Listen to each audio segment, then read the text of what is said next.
সামনে চিরস্থায়ী সুখের দিন আসছে, আর আমার তো কিছুই হারায়নি। চাকরি, ধন সম্পদ, স্বাস্থ্য, আমি এগুলো হারাইনি, কারণ আমার তো আসলে কিছুই ছিল না। এগুলো সবই আল্লাহর দেয়া, আর তিনি এগুলো নিয়ে নিয়েছেন। ইন্না লিল্লাহি ওয়া ইন্না ইলাইহি রাজিউন।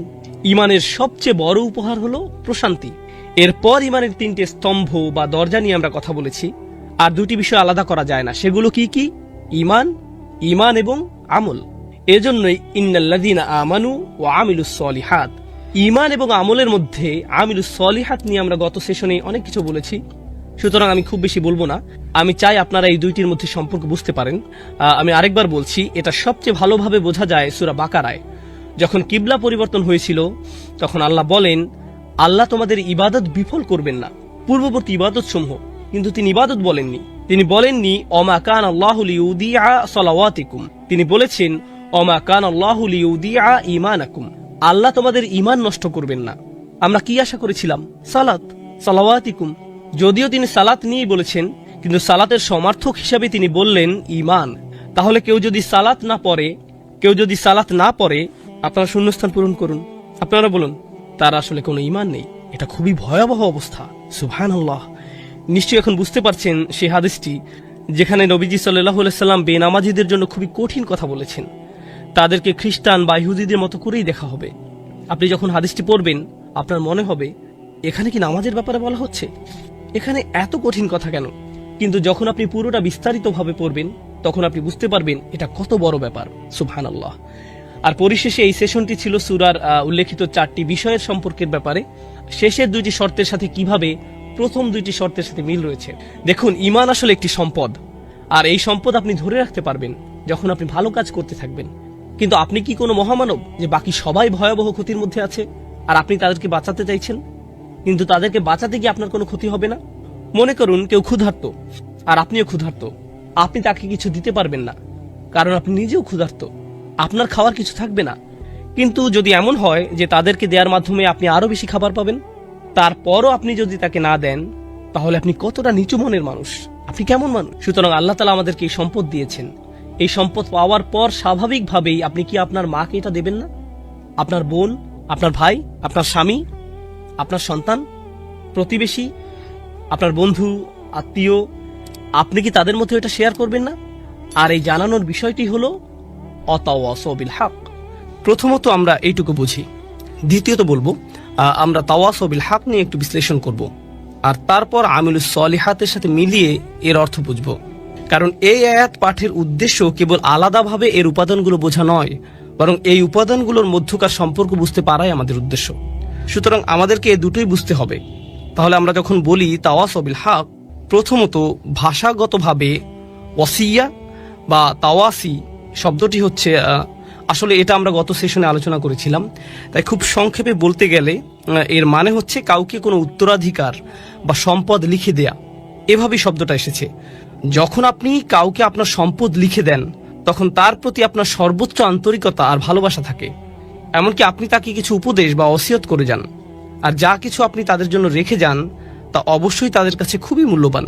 তাহলে কেউ যখন তাওয়াসি করতে চায়, এই ধরনের উপদেশ করার মধ্য দিয়ে তা প্রকাশ পায়। এটা ইখবার থেকে আলাদা।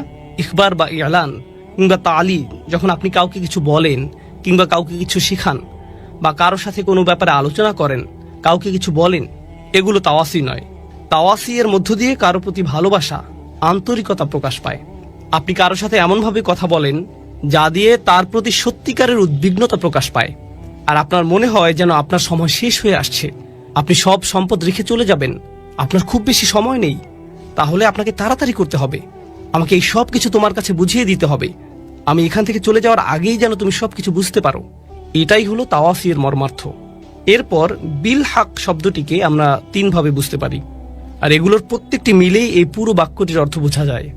প্রথমত, এই শব্দের শুরুর বা, এটাকে আমরা ক্রিয়ার বিশেষণ হিসেবে নিতে পারি। এটা একটা ক্রিয়া বিশেষণাত্মক বাক্য হতে পারে। বাংলা করলে এর মানে দাঁড়ায় তারা একে অপরকে উপদেশ দেয়, তারা তাওয়াসি দেয়, তারা একে অপরকে উৎসাহিত করে। এটা হলো সরল অনুবাদ। তারা একে অপরকে সর্বোচ্চ আন্তরিকতার সাথে উপদেশ দেয়, সত্যিকার ভাবেই, সত্যের সাথে বা সত্যের দিকে না বলে, সত্যের সাথে বা সত্যের দিকে না বলে, আমি এর অনুবাদ করেছি সত্যিকার ভাবেই। আমি শব্দটিকে ক্রিয়া বিশেষণ হিসেবে নিয়েছি, অর্থাৎ যখন তারা একে অপরকে উপদেশ দেয় তারা সত্যিকার অর্থে সেই উপদেশটি দেয়। তারা বিষয়টিকে হালকাভাবে নেয় না বা উপদেশ দেওয়ার সময় সংকোচ বোধ করে না, এবং উপদেশ দেওয়ার ক্ষেত্রে তারা প্রকৃত অর্থে সৎ এবং আন্তরিক। অনেক সময় এমন হয়, যখন আপনি কাউকে উপদেশ দিতে যান তাকে সত্যিটা পুরোপুরিভাবে বলার আগে আপনি দুইবার ভাবেন, কারণ আপনি তখন ভাবেন কি জানি সেটা শুনে আবার কি ভাববে। আপনি সত্যিটা জানানোর প্রতি পুরোপুরি সৎ নন। কিন্তু এখানে আমরা দেখছি যে যেহেতু এটা ক্রিয়া বিশেষণাত্মক বাক্য, বিলহাক শব্দটি হালও হতে পারে। আমরা এখানে দেখতে পাচ্ছি যেভাবে আপনি এই উপদেশটি দিবেন তা হবে পুরোপুরি সত্যিকার ও আন্তরিক। এতে আন্তরিকতা থাকবে, এতে পুরোপুরি সততা থাকবে। এটা হলো প্রথম বিষয়। বাংলা ভাবার্থ করলে বিলহাকের আরও একটি অর্থ হতে পারে সত্যের সাথে। আর এখানে আমরা বেশ কয়েকজন সাহাবীর তাফসির দেখতে পাই যারা বলেছেন সত্য বলতে এখানে, যেমন কাতাদা বলেছেন সত্য বলতে এখানে কোরআন বোঝানো হয়েছে, বা সত্য বলতে এখানে তাওহীদ বোঝানো হয়েছে, বা ওয়াহি বোঝানো হয়েছে, কিংবা রাসূল সাল্লাল্লাহু আলাইহি সাল্লামের উত্তরাধিকারকে বোঝানো হয়েছে। এ থেকে আমরা যা বুঝতে পারি তা হলো, যখন আপনি কাউকে কোনো উপদেশ দিবেন আপনি তাকে কোরআনের মাধ্যমে উপদেশ দিবেন। অর্থাৎ যখন আপনারা একে অপরকে উপদেশ দিবেন আপনি কিসের দ্বারা উপদেশ দিবেন? একটি আয়াতের মাধ্যমে। আপনি রাসূল সাল্লাল্লাহু আলাইহি সাল্লামের হাদিস দিয়ে উপদেশ দিবেন। এই অবস্থায় থাকলে তিনি কি করতেন, এই অবস্থার ব্যাপারে তিনি কি বলেছেন, আল্লাহ এই ব্যাপারে কি বলেছেন। কেউ হয়তো জীবনের আশা হারিয়ে ফেলেছে, আপনি কিভাবে তাকে তাওয়াসি বিল হক দিবেন? আপনি বলবেন, ইয়া আখি ইয়া ইবাদিয়াল্লাযীনা আসরাফু আলা আনফুসিহিম লা তাকনাতু মির রাহমাতিল্লাহ। তুমি কি জানো না আল্লাহ বলেছেন, হে আমার বান্দাগণ যারা নিজের উপর বাড়াবাড়ি করেছো, আল্লাহর রহমত থেকে নিরাশ হয়ো না। আপনি তাওয়াসি বিল হক করলেন সত্যের মাধ্যমে। আপনি উৎসাহ দিলেন, উপদেশ দিলেন সত্যের মাধ্যমে, সত্যের দ্বারা। এর আরেকটি অর্থ হচ্ছে সত্যের দ্বারা, কোরআনের মাধ্যমে উপদেশ দেওয়ার মাধ্যমে। এভাবেই আমরা একে অপরকে উপদেশ দিব। তৃতীয় অর্থটি হচ্ছে সত্যের প্রতি। তাহলে আমরা পেলাম সত্যিকার ভাবে, আমরা পেলাম সত্যের মাধ্যমে, আর শেষে পাচ্ছি সত্যের প্রতি। অর্থাৎ এ থেকে আমরা বুঝতে পারি এমন একজন মানুষ যে তার উদ্যম হারিয়ে ফেলেছে, সে তার শক্তি হারিয়ে ফেলেছে, তারপরও আল্লাহর উদ্দেশ্যে সে তার কাজ চালিয়ে যাচ্ছে।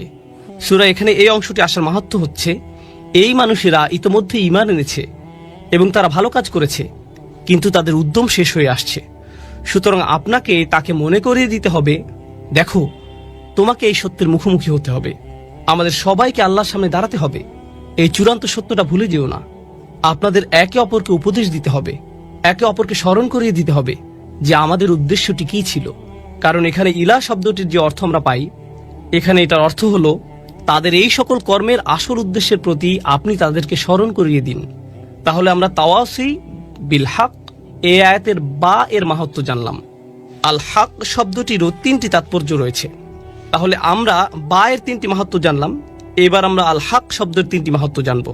ভাষাগতভাবে আল হক শব্দটি দিয়ে বোঝানো হয় এমন কিছু যা আপনি নিশ্চিতভাবেই সত্য হিসেবে জানেন। এর জন্য আপনাকে আলাদাভাবে বলতে হয় না, আপনার অন্তর থেকে আপনি বিশ্বাস করেন এটাই সত্যি।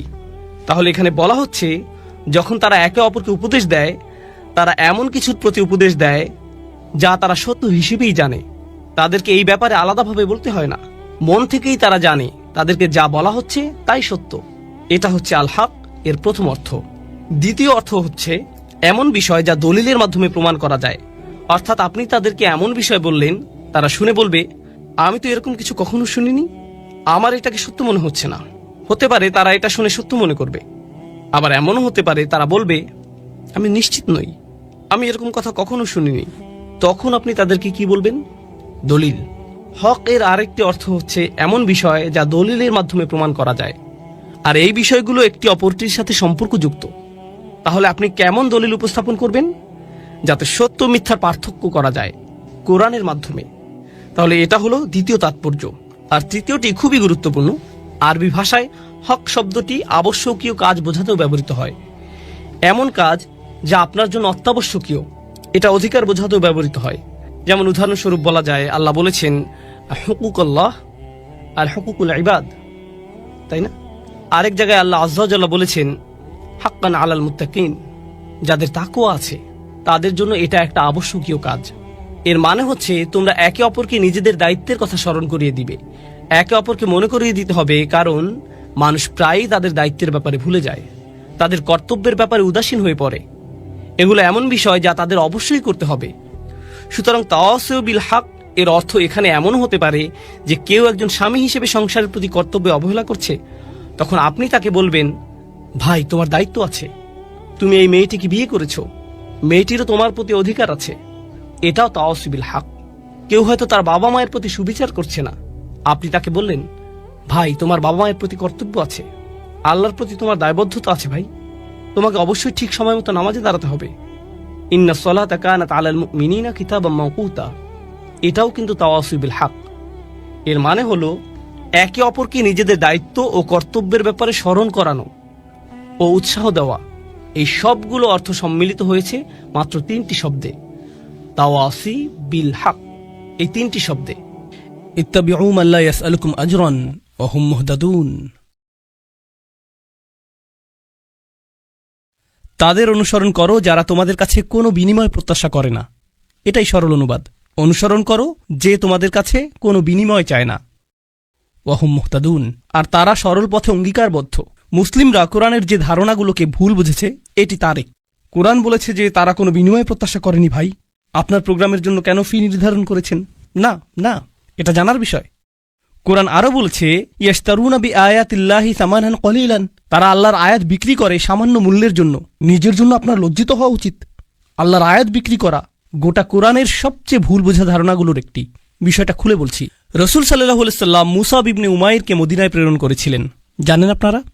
মুসাব ইবনে উমাইর ছিলেন অত্যন্ত প্রতিভাবান তরুণ, যাকে মদিনায় প্রেরণ করা হয়েছিল কোরআন শিক্ষা দেওয়ার জন্য। তিনি ছিলেন অত্যন্ত ধনী পরিবারের সন্তান, কিন্তু তার পরিবার তাকে ত্যায্য করেছিল। এরপর তার পরিধানের বস্ত্রও ছিল না। বদরের যুদ্ধে তিনি শহীদ হলেন। কাফনের কাপড় দিয়ে যখন তার পা আবৃত করা হলো, মাথা উন্মুক্ত হয়ে গেল। আবার যখন মাথা আবৃত করার চেষ্টা করা হলো, পা উন্মুক্ত হয়ে গেল। রাসূল সাল্লাল্লাহু আলাইহি সাল্লাম তাকে মদিনায় প্রেরণ করলেন কি শিক্ষা দেওয়ার জন্য? কোরআন। সকালের নাস্তার জন্য তিনি কি খাবেন? সূরা বাকারা। দুপুরে কি খাবেন? রাতে কি খাবেন? রাসূল সাল্লাল্লাহু আলাইহি সাল্লাম তার জন্য বেতনের ব্যবস্থা করেছিলেন, যাতে তিনি তার কাজ করতে পারেন।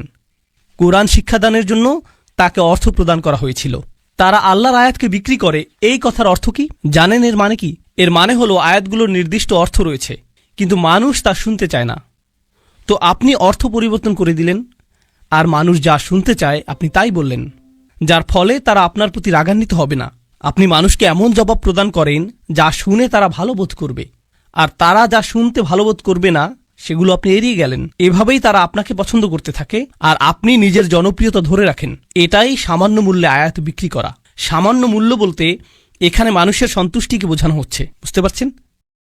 এখানে আয়াতটি হলো, তার অনুসরণ করো যে তোমাদের কাছে কোনো বিনিময় চায় না।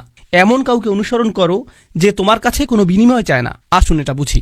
এটা সকল নবীদের একটা মূলনীতি। প্রত্যেক নবী এমন জাতির মাঝে এসেছেন যেখানে গুরুতর কোনো সমস্যা ছিল।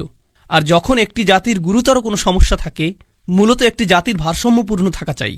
কিন্তু যখন তারা কোনো অপরাধ সংঘটিত করে, তখন তারা ভারসাম্য হারাতে থাকে, আর ভারসাম্যহীনতা খারাপ হতেই থাকে, হতেই থাকে, হতেই থাকে। এটা এমন অবস্থায় পৌঁছে যখন গোটা জাতিটা ভেঙে ছিন্ন ভিন্ন হওয়ার উপক্রম হয়। আর রাসূলের কাজ হলো তাদেরকে সেই ভারসাম্যহীনতা থেকে টেনে তোলা এবং আবারও সঠিক অবস্থানে নিয়ে আসা। বুঝতে পারছেন? কিন্তু যখন একটি ভারসাম্যহীনতা জনপ্রিয় হয়ে যায়, সকলে এটা করতে থাকে, সকলেই এতে অভ্যস্ত হয়ে যায়, আর এটা উদযাপনের বিষয়ে পরিণত হয়, এটাই ফ্যাশনে পরিণত হয়, তখন এটার বিরুদ্ধে বলা কি সহজ? না। উদাহরণস্বরূপ, এখনকার সময়ে সমকামিতার বিরুদ্ধে বলাটা বেশ কঠিন হয়ে গিয়েছে, তাই না? লূত আলাইহিস সালাম কি এমন সময়ে বসবাস করেছেন যখন এটা জনপ্রিয় ছিল? হ্যাঁ। তাকে কি এর বিরুদ্ধে কথা বলতে হয়েছিল? হ্যাঁ। তিনি কি এর জন্য বিরোধিতার সম্মুখীন হয়েছিলেন? হ্যাঁ। বিষয়টা কোরআনে আসার পেছনে কারণ রয়েছে। আপনি যদি এর বিরুদ্ধে বলেন, মানুষ আপনার দিকে তেড়ে আসবে। লূত আলাইহিস সালামের কথা কোরআনে এজন্যই এসেছে।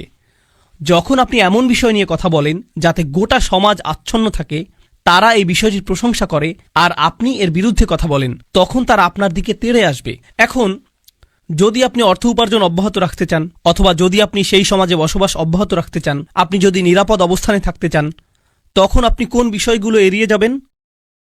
সেই বিষয়গুলো যা নিয়ে তারা আচ্ছন্ন। আপনি অন্য কোনো বিষয় নিয়ে কথা বলবেন। লূত আলাইহিস সালাম শুধু পিতামাতার প্রতি সৎ ব্যবহার নিয়ে কথা বলতে পারতেন।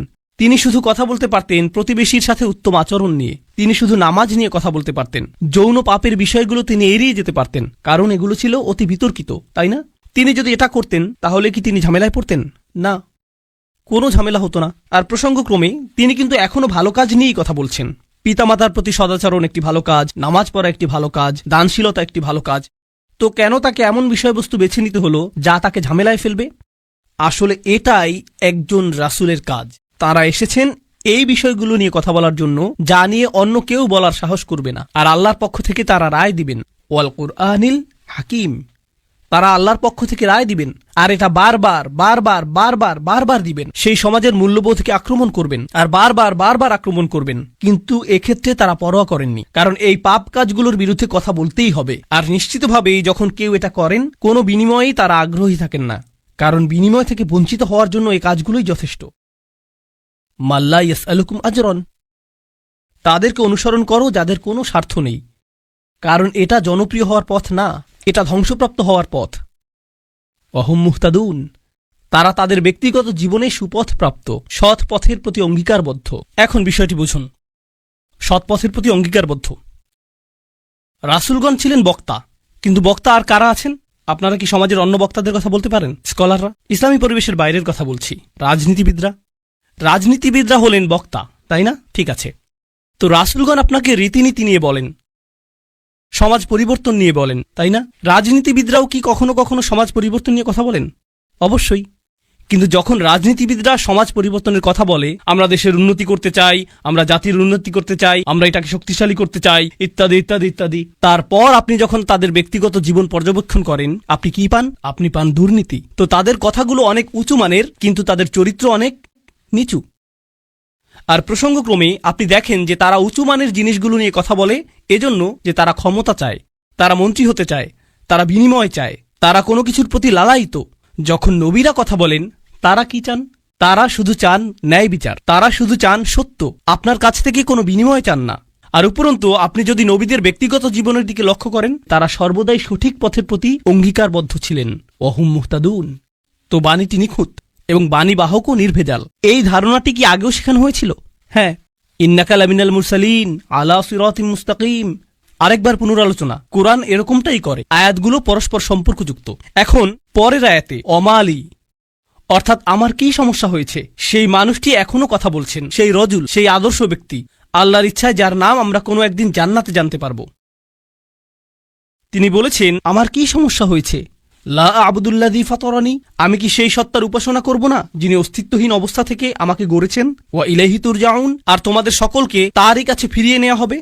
এখন মালি, In Arabic we say وَمَالِي لَا أَفْعَلْ التي شأنها أن يوردها المتكلم في رد على من أنكر عليه فعلا। ইবনে আশুর এটা উল্লেখ করেছেন যে যখন কেউ বলে আমার কি সমস্যা হয়েছে যে আমি এটা অথবা সেটা অথবা অন্য কিছু করব, এর অর্থ হলো কেউ তাকে বলেছে যে এই তোমার কি সমস্যা হয়েছে, তুমি কেন ধর্ম ত্যাগ করেছো, আর সে তার দিকে ফিরে এর জবাব দিচ্ছে। তো প্রকৃতপক্ষে উক্তিটি যদিও লিপিবদ্ধ হয়নি, কিন্তু তার বক্তব্যের ধরন দেখে আমরা বুঝতে পারছি, এই তোমার কি সমস্যা হয়েছে, কেন তুমি এই মিথ্যা ধর্মের পক্ষে কথা বলছো? আর তিনি তার দিকে ফিরে বলছেন, আমার এমন কি হয়েছে যে আমি তার উপাসনা করব না যিনি আমাকে সৃষ্টি করেছেন, আর তোমাদের সকলকেও তার কাছে ফিরিয়ে নেওয়া হবে।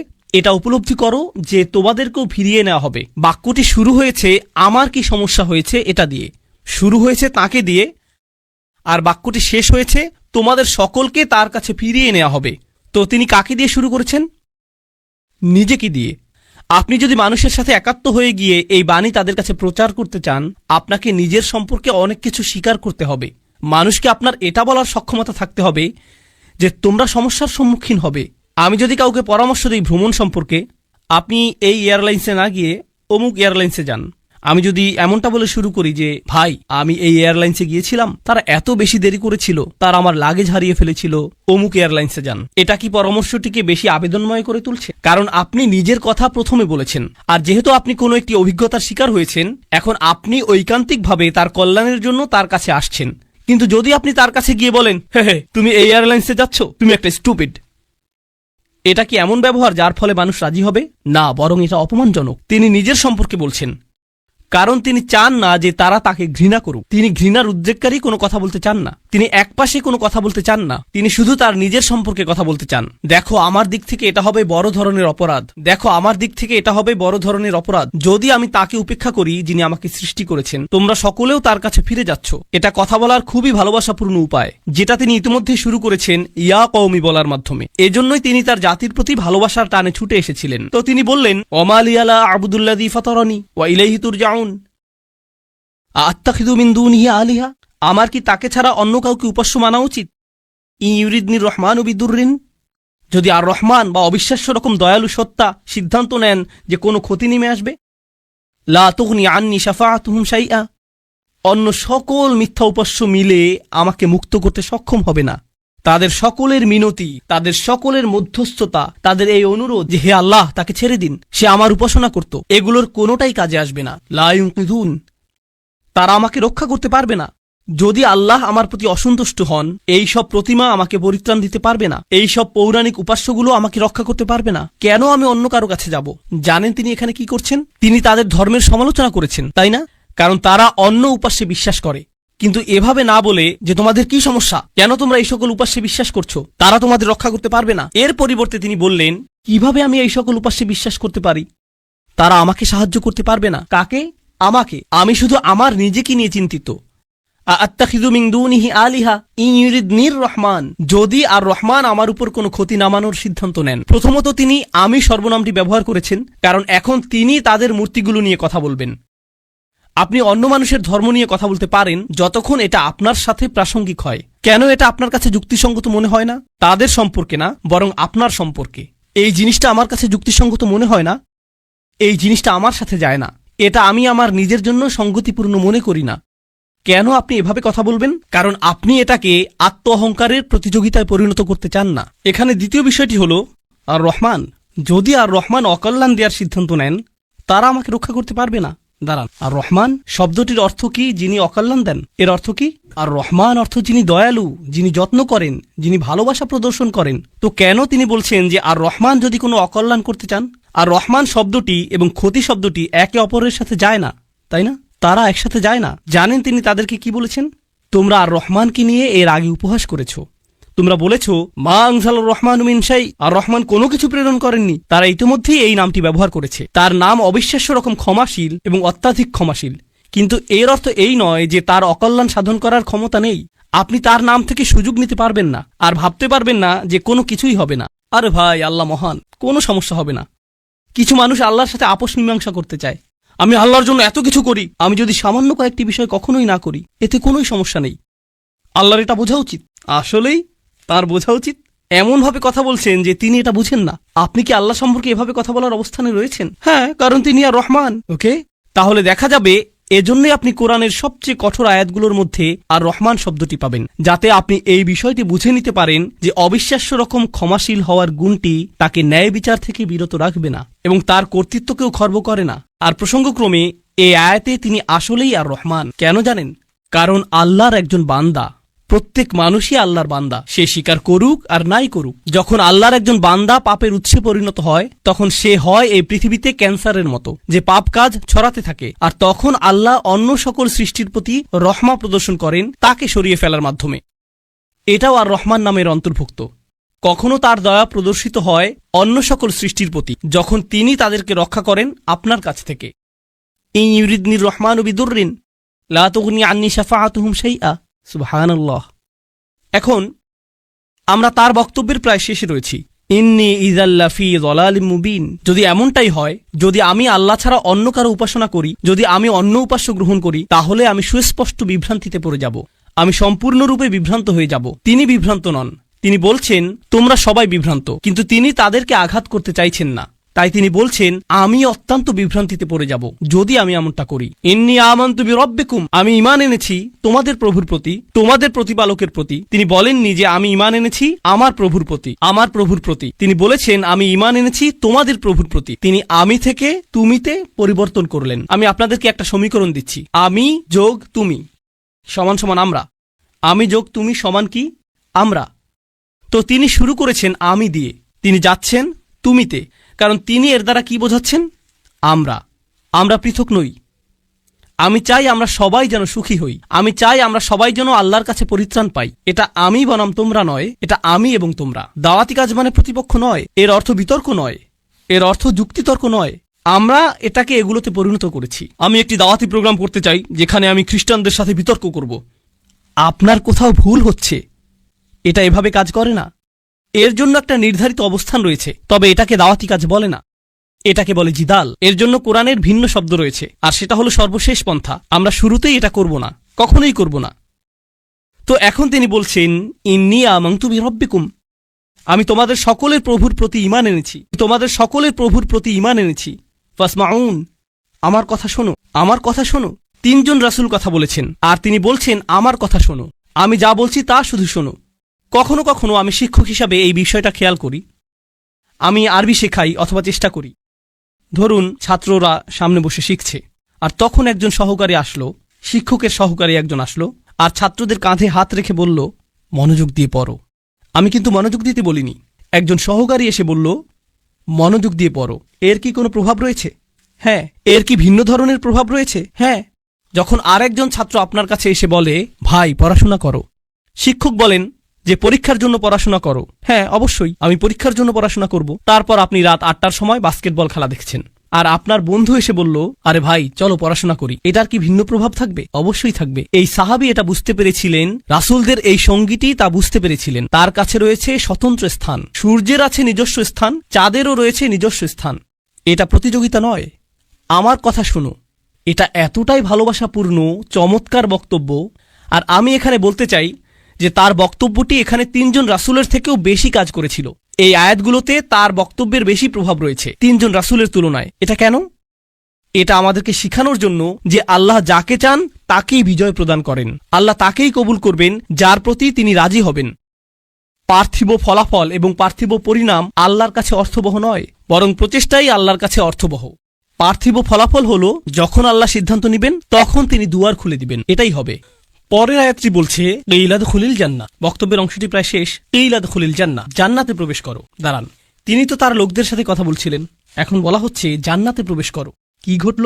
তাকে হত্যা করা হয়েছিল। তিনি এত ভালোবাসাপূর্ণ উদ্বেগপূর্ণ বক্তব্য দিলেন, শহরের প্রান্ত থেকে তার লোকদের কাছে ছুটে আসলেন, তাদেরকে বোঝানোর চেষ্টা করলেন। তারা রাসূলদেরকে স্পর্শ করতে পারল না, কারণ রাসূলগণ আল্লাহ প্রদত্ত নিরাপত্তায় ছিলেন। কিন্তু সেই একমাত্র ঈমানদার হত্যার শিকার হলেন। এই ঘটনাটিতে ঈমানদারদের জন্য শিক্ষা রয়েছে, তাই না?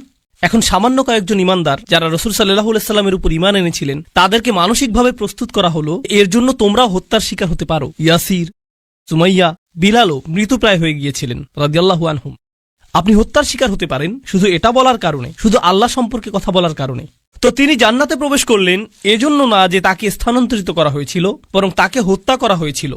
আর প্রসঙ্গক্রমে তারা কিভাবে রাসূলদের হত্যা করার সিদ্ধান্ত নিয়েছিল? পাথর নিক্ষেপ করে এবং আমৃত্যু নির্যাতন করার মাধ্যমে। মনে আছে এটা?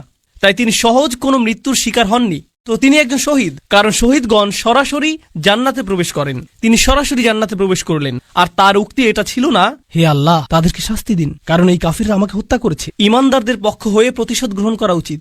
ক্বালা ইয়া লাইতা কওমি, ক্বালা ইয়া লাইতা, প্রথম শব্দগুলো। ওহ, যদি শুধুমাত্র কওমি ইয়ালামুন, আমার লোকেরা যদি শুধু জানতে পারত, যদি আমার লোকদের জানার কোনো উপায় থাকতো। তিনি এখনও তাদেরকে ভালোবাসেন। কল্পনা করতে পারেন জান্নাতে হাঁটছেন, সেখানে কি দেখতে পাবেন? যাওয়াতা আফনান ফাবিআইয়ি আলাই রাব্বিকুমা তুকাযযিবান। আপনি জান্নাতে গাছ দেখবেন আর তা আপনাকে সম্মোহিত করবে। আপনি ঝর্ণাধারা দেখবেন আর সম্মোহিত হয়ে যাবেন। আপনি ফল দেখতে পাবেন আর প্রথম কামড়ের পর আপনি নিজেকে হারিয়ে ফেলবেন। আপনি আপনার সুন্দর স্ত্রীদের দেখবেন আর আনন্দে দিশেহারা হয়ে যাবেন। তিনি এই সব কিছু দেখছেন আর তিনি বলছেন না ও, তিনি শুধু বলছেন, ও আমার লোকেরা, যদি শুধু তারা জানতে পারত। সুবহানাল্লাহ। তিনি জান্নাতে পৌঁছে গেলেন, তবুও তার লোকদেরকে ভুললেন না। জানেন বিচার দিবসে মানুষ সবকিছু ভুলে যাবে। মা তার সন্তানকে ভুলে যাবে। ইয়াওমা তারাউনাহা তাযহালু কুল্লু মুরদাআতিন আম্মা আরদাআত। সেই দিন প্রত্যেক স্তনদানকারী মা তার সন্তানকে ভুলে যাবে। ইয়াওমা ইয়াফিরুল মারউ মিন আখিহি ওয়া উম্মিহি ওয়া আবিহি ওয়া সাহিবাতিহি ওয়া বানিহি।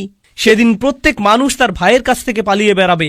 সূরা মারিজে এসেছে। ওয়া ফাসিলাতিল্লাতি তুই, তার মা, তার স্ত্রী, তার সন্তান, তার অভিভাবক, তার গোটা গোত্র, সে তাদের সবার কাছ থেকে পালিয়ে বেড়াবে। সে কারো সাথে কোনো কিছু করতে চাইবে না। ওয়াতাকাত্তাআত বিহিমুল আসবাব। কুরআন বলছে সকল সম্পর্ক ছিন্ন হয়ে যাবে। কিন্তু ঈমানদারদের জন্য এমনটা হবে না। ঈমানদারদের জন্য এমনটা হবে না। সে জান্নাতে প্রবেশ করবে এবং তার ভালোবাসা অব্যাহত থাকবে। কার জন্য? তার লোকদের জন্য যারা হলো কাফির এবং নবীদের শত্রু, কারণ তারা এখনো জীবিত এবং এখনো তাদের আশা রয়েছে। আপনি এমন মানুষের উপর আশা ছাড়বেন না যারা এখনো জীবিত। আর আল্লাহ এমন ভাবে আমাদের কাছে বর্ণনা করেছেন যেন তিনি তখনও ঘটনা দেখছিলেন। আল্লাহ তাকে দুনিয়ার ক্যামেরা ভিউ প্রদান করেছিলেন যাতে তিনি দেখতে পারেন যে কি ঘটছে, আর তিনি জান্নাত থেকে দেখে বলছেন যদি তারা জানতে পারে। তিনি বলেননি যে যদি তারা জানতে পারত আলিমু, বরং তিনি বলছেন ইয়া লাইতা কওমি আলামুন, যদি শুধু তারা জানতে পারে। তিনি এখনই দেখছেন কি ঘটছে, আল্লাহ তাকে দেখাচ্ছেন। সুবহানাল্লাহ। আর তারপর আপনি বুঝতে পারেন যে একনিষ্ঠতা আসলে কি। আমরা মুসলিমরা একনিষ্ঠতার কৃত্রিম ধারণা তৈরি করেছি। আমি এটা মানতে পারি না। একনিষ্ঠতা শব্দটিকে নিয়ে আমরা যা করছি, তুমি যা করো তার সবকিছুতে ইখলাস থাকতে হবে। সব সময় তোমার নিয়তকে যাচাই করে চলবে। এখনই যাচাই করুন, কারণ যদি একনিষ্ঠতা না থাকে তাহলে তোমার কোনো কাজেরই মূল্য থাকবে না। আর তোমার একনিষ্ঠতা থাকতে হবে শুধু এবং শুধুমাত্র আল্লাহর জন্য। আমি এর সাথে দ্বিমত পোষণ করব। আমি জানি এখনই আমাকে হত্যা করতে আসবেন না। রাসূল সাল্লাল্লাহু আলাইহি সাল্লাম একজন মানুষের কথা বলছেন যে অনেক পাপ করেছে, অনেক পাপ। সে নামাজ পড়ে না, কিছুই করে না। একদিন সে হাঁটতে হাঁটতে একটি তৃষ্ণার্ত কুকুর দেখতে পেল। তৃষ্ণায় কুকুরটির জিহ্বা বের হয়ে আছে, আর লোকটি সিদ্ধান্ত নিল যে নিজে পান করার আগে সেই কুকুরটিকে পান করাবে। শীঘ্রই লোকটি মারা গেল, আর আল্লাহ তাকে জান্নাত দান করলেন। হ্যাঁ, আসুন ঘটনাটা খেয়াল করি। এই লোকটি, সে কি বিশ্বাসী? আমরা জানি না। সে কি নামাজ পড়ে? না। যখন সে কুকুরটিকে পান করাচ্ছিল, সে কি বলেছিল যে দাঁড়াও, আগে নিয়তের ইখলাস এনে নেই, আমি শুধু এটা করছি আপনার জন্য, ইয়া আল্লাহ, কুকুরের এই বের হয়ে থাকা জিহ্বা আমার কাছে মূল্যহীন, আমি শুধু আপনার সন্তুষ্টি কামনা করি, আর তারপর আমি কুকুরটিকে পানি খাওয়াই। তিনি এমনটা করেছিলেন? তিনি শুধুই কুকুরটির জন্য খারাপ বোধ করেছিলেন এবং কুকুরটিকে পানি পান করিয়েছিলেন, তাই না? তো কুকুরটির জন্য তার উদ্বেগের ব্যাপারে তিনি একনিষ্ঠ ছিলেন, তার ইখলাস ছিল, তাই না? এখানে এই ইমানদারটি তার লোকদেরকে ভালোবাসেন, কিন্তু তিনি কি বলেছেন যে এটা যদি আল্লাহর জন্য না হতো তাহলে আমি আমার লোকদের ঘৃণা করতাম। তিনি এজন্য তাদেরকে ভালোবাসেন কারণ তারা তারই লোক, আর এটাই তার লোকদের জন্য একনিষ্ঠতা। ইবাদতের ক্ষেত্রে আল্লাহর প্রতি আপনার একনিষ্ঠতা থাকতে হবে, আপনার পিতামাতার প্রতি আপনার একনিষ্ঠতা থাকতে হবে, শুধু আল্লাহর জন্য না, বরং এজন্য যে তারা আপনার পিতামাতা। আপনার একনিষ্ঠতা থাকতে হবে অন্য মুসলিমদের জন্য, কারণ তারা আপনার মুসলিম ভাই। আপনার একনিষ্ঠতা থাকতে হবে আপনার প্রতিবেশীর জন্য। আপনার একনিষ্ঠতা থাকতে হবে আপনার কাজের প্রতি, আপনার লেখাপড়ার প্রতি। আপনার একনিষ্ঠতা থাকতে হবে আপনার ব্যবসায়ের অংশীদারের প্রতি। এই সব কিছুই একনিষ্ঠতা। আপনি কৃত্রিমভাবে এটা বানাতে পারবেন না। না, আমি তোমার বন্ধু হতে পারবো না, কারণ এটা আল্লাহর সন্তুষ্টির জন্য না। আমরা শুধু একসাথে বাস্কেটবল খেলবো, আর এটা আখিরাতে আমার কোনো কাজে আসবে না। আমি জানি না কে এই অদ্ভুত কথা আপনাকে শিখিয়েছে। যখন আপনি আপনার নিয়ত যাচাই করছেন বাস্কেটবল খেলায় বল ছোড়ার আগে, কারণ এতে কোনো ইখলাস নেই। এটা এইভাবে কাজ করে না।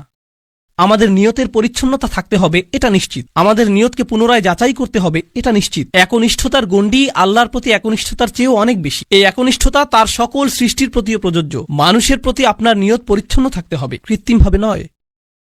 তো এই ছিল তার নিজের লোকদের প্রতি ভালোবাসা, এমনকি জান্নাতে যাওয়ার পরও। এখানে আল্লাহ আসলে বর্ণনা করছেন যে মানুষের প্রতি ভালোবাসা হলো জান্নাতি মানুষের গুণ। আমি আবারও বলছি, নিজের লোকদের প্রতি ভালোবাসা হলো জান্নাতি মানুষের গুণ। তো যখন আপনি এমন মুসলিম দেখেন যারা সব সময় মানুষের প্রতি রাগান্বিত, তারা সব সময় অন্য মুসলিমদের প্রতি রাগান্বিত, তারা নিজেদের পরিবারের প্রতি রাগান্বিত, তারা সবচেয়ে বেশি রাগান্বিত অমুসলিমদের প্রতি, তারা রাগান্বিত এবং রাগান্বিত, এটা জান্নাতি মানুষের গুণ না। ইয়া লাইতা কওমি আলামুন। এখন তিনি এই বক্তব্যটি দিলেন তার লোকদের প্রতি। আমরা এমনকি তার নামও জানি না, আর তার কথাগুলো কিয়ামত পর্যন্ত পাঠ করা হবে। এখন আপনার এবং আমার কথোপকথনগুলোর কথা ভাবুন। আমরা কথা বলি আইফোন নিয়ে, আমরা কথা বলি গাড়ি নিয়ে, আমরা কথা বলি খেলাধুলা নিয়ে। এই কথাগুলো কোথায় যাবে? এই কথাগুলো কি চিরদিন থেকে যাবে? না। এগুলো কি পৃথিবীতে কোনো কল্যাণ নিয়ে আসবে? না।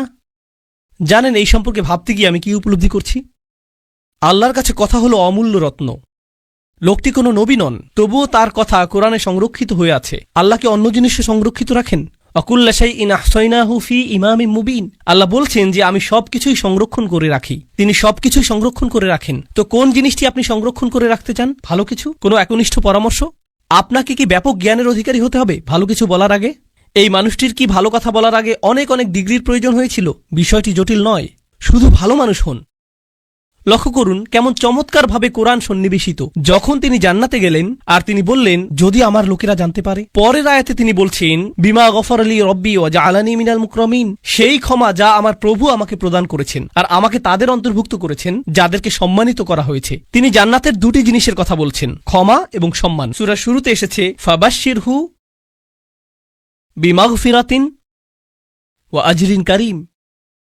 সূরার শুরুতে আল্লাহ বলছেন কোন এক স্থানের সেই একাকী ঈমানদারদেরকে অভিনন্দন প্রদান করো যে সে পাবে ক্ষমা এবং সম্মানসূচক প্রতিদান। মনে আছে সেটা, ক্ষমা এবং সম্মানসূচক প্রতিদান। এখন সূরার মাঝখানে এই মানুষটি জান্নাতে পৌঁছে গেলেন এবং বললেন ইয়া আল্লাহ, আপনি আমাকে ক্ষমা প্রদান করেছেন এবং সম্মানিতদের অন্তর্ভুক্ত করেছেন। পুনরালোচনা, নিখুঁত পুনরালোচনা, এটাকে বলা হয় কুরআনের ইহকাম ওয়াল কুরআনিল হাকিম। এই আয়াতগুলো নিয়ে শেষে একটি বিষয় আমি আসলেই ভালোবাসি, তা হলো যখন তিনি তার লোকদের সাথে কথা বলছিলেন তিনি বললেন ইন্নী আমানতু বিরব্বিকুম, আমি ঈমান এনেছি তোমাদের প্রভুর প্রতি, আমি ঈমান এনেছি তোমাদের প্রভুর প্রতি। কিন্তু যখন তিনি জান্নাতে প্রবেশ করলেন তিনি বললেন বিমা গফর লি রব্বি, আমার প্রভু। একই মানুষের কথা, এখন তিনি বলছেন আমার প্রভু। যখন তিনি জান্নাত দেখলেন, যখন তিনি জান্নাতে প্রবেশ করলেন, যখন তিনি ক্ষমা লাভ করলেন, যখন তিনি আল্লাহ প্রদত্ত সম্মানের অধিকারী হলেন। প্রসঙ্গক্রমে কারো দ্বারা সম্মানিত হওয়ার অর্থ কি? কিভাবে আপনি কারো দ্বারা সম্মানিত হতে পারেন বলতে পারেন আমাকে? স্বীকৃতি পাওয়া। হ্যাঁ, কারো স্বীকৃতি পাওয়া। কেউ আপনাকে অভিবাদন জানালো, কেউ আপনার সাথে কর্মর্দন করতে আসলেন, এটা দ্বারা তিনি আপনাকে সম্মানিত করলেন, তাই না? আমি এখনই বলে দিচ্ছি, সামনের আয়াতগুলোতে এটা আসবে। সেখানে আল্লাহ বলছেন সালামুন কওলাম মির রব্বির রহিম, এই সূরাতেই। আরো পরে আল্লাহ বলছেন তিনি তোমাদেরকে বলবেন সালাম। তো শুরুতে তিনি বলছেন আমি তোমাদেরকে প্রদান করব সম্মানিত প্রতিদান, সম্মানিত প্রতিদান, সম্মানিত প্রতিদান। সেই সম্মানিত প্রতিদানটি কি? কতটা সম্মানিত এটা হতে পারে? আমি কি একটা মেডেল পাবো? কোনো সার্টিফিকেট দেয়া হবে? পরীক্ষায় পাশ করার পর যেমনটা দেয়া হয়? কি সার্টিফিকেট আপনি পাবেন? আপনি পাবেন সালাম, আল্লাহর পক্ষ থেকে, এটাই আপনি পাবেন। তো যখন তিনি তা পেলেন তিনি ভুলে গেলেন যে এই প্রভু অন্য কারো প্রভু, তিনি শুধু তারই প্রভু। আমার প্রভু আমাকে ক্ষমা প্রদান করেছেন, আমার প্রভু আমাকে সম্মানিতদের অন্তর্ভুক্ত করেছেন, তিনি আমার প্রভু এবং শুধুই আমার প্রভু। সুবহানাল্লাহ, একজন ঈমানদারের কি চমৎকার চিত্র এটা। এখন এটা ঘটেছে জান্নাতে, কিন্তু মূল ঘটনাটা চলমান থাকার কথা কোথায়? এই পৃথিবীতে। কি ঘটেছিল এখানে? এখন আল্লাহ যা করবেন তা অত্যন্ত কঠোর। মনোযোগ দিয়ে শুনুন, কারণ এটা মুসলিমদের আরেকটা ভুল ধারণা। এ কারণে এই সূরাটি আমি বেছে নিয়েছি। যখনই আমি কোনো সূরা বেছে নেই আমি উপলব্ধি করি যে আল্লাহ আমাদের সমসাময়িক এত এত সমস্যার জবাব দিয়েছেন, এটা অবিশ্বাস্য। যদি মুসলিমরা কোথাও আক্রমণ করে অথবা কোনো কিছু বিস্ফোরণে উড়িয়ে দেয় আর অন্য মুসলিমরাও এতে মারা যায়, তাহলে তারা তো জান্নাতেই প্রবেশ করবে, এতে কোনো সমস্যা নেই। আমি এই যুক্তি শুনেছি। এই পরিস্থিতির শিকার হয়ে যদি মুসলিমরা অথবা নিরীহ মানুষ মারা পড়ে, আল্লাহ তো জানেনি, তিনি তাদেরকে জান্নাতে পাঠিয়ে দিবেন। তাই এখানে কোনো ক্ষতি হয়নি, কারণ জান্নাত দুনিয়ার চেয়ে উত্তম। আমি জানি না যে আপনি এই ধরনের বিকারগ্রস্ত কথা শুনেছেন কিনা, কিন্তু আমি এটা অনেকবার শুনেছি। এখন আমি আপনাদেরকে এই বিষয়ে কিছু কথা বলবো। আল্লাহ কি এই মানুষটিকে জান্নাত প্রদান করেছেন? হ্যাঁ, কিন্তু আল্লাহ তাকে জান্নাত প্রদান করার অর্থ এটা না যে আল্লাহ সেই লোকদের প্রতি রাগান্বিত নন যারা তাকে হত্যা করেছিল। ঘটনাটির ধারাবাহিকতা পৃথিবীতে চলতে লাগলো। যখন তিনি জান্নাতে মনোরম সময় উপভোগ করছিলেন, আল্লাহ তার হত্যার প্রতিশোধ গ্রহণ করেছেন। ওমা আনজালনা আলা কওমিহি মিন বাদিহি মিন জুনদিন মিনাস সামাই ওমা কুন্না মুনজিলিন, আমরা আকাশ থেকে কোনো সেনাবাহিনী প্রেরণ করব না এই লোকদের জন্য।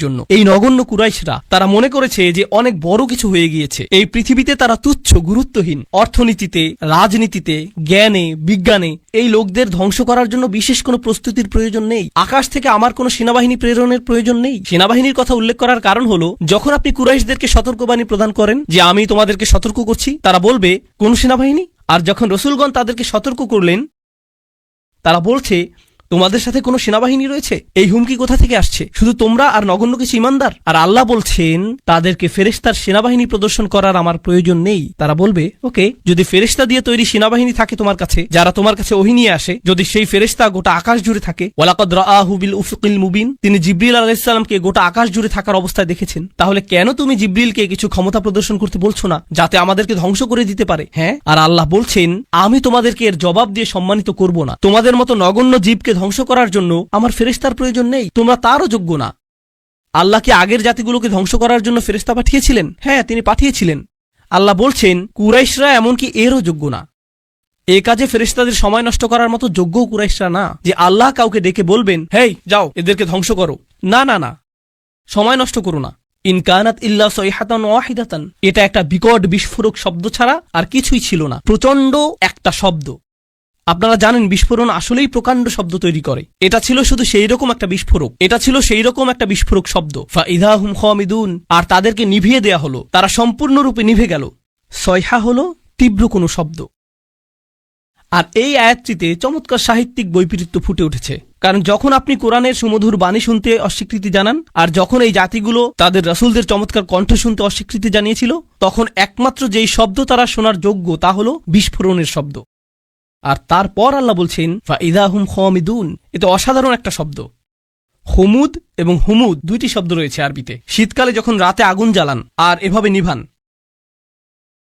এটাকে বলা হয় হুমুদ। আর আপনি যদি তা নিভান আর লালচে হলুদ বা কমলা রঙের সামান্য পরিমাণ কয়লা জ্বলন্ত থেকে যায়, তাকে বলা হয় হুমুদ।